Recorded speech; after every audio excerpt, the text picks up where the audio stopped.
जे कोणी पीडित व्यक्ती यात आहेत, मुख्यत्वे करून स्त्रिया, त्यांचे जर व्हिडिओ व्हायरल झालेत तर त्यांच्या दृष्टीने ती एक बदनामी तर ठरेलच, परंतु सामाजिक दृष्ट्या त्यांची एक मोठी कुचंबणा होणार आहे. आणि आपण समजू शकतो की फॅमिलीतनं त्यांचं जे काही स्थान आहे त्या स्थानालाही त्याला धक्का पोहोचेल, समाजातही त्यांची बदनामी होईल. एकंदरीत अत्यंत वाईट प्रकार त्यांच्याबाबत सामाजिक दृष्ट्या घडण्याची दाट शक्यता आहे.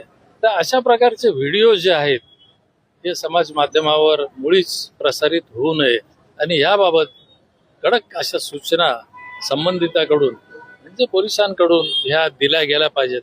आणि जो कोणी असे व्हिडिओ प्रसिद्ध करेल त्याच्या विरुद्ध कठोर कारवाई ही करणं गरजेचं आहे. सर, कोर्टाने 7 दिवसांची पोलीस कोठडी मागण्यात आलेली होती.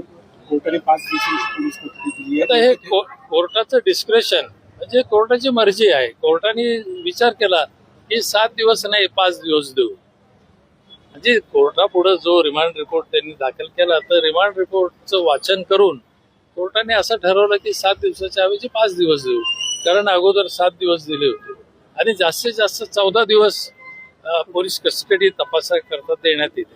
तर 7 आणि 5 आता 12 दिवस झाले. कदाचित पुन्हा त्यांना हजर केलं तर राहिलेले 2 दिवस देखील कोर्ट वाढवून देऊ शकेल, पण ते त्याच्यावर अवलंबून आहे.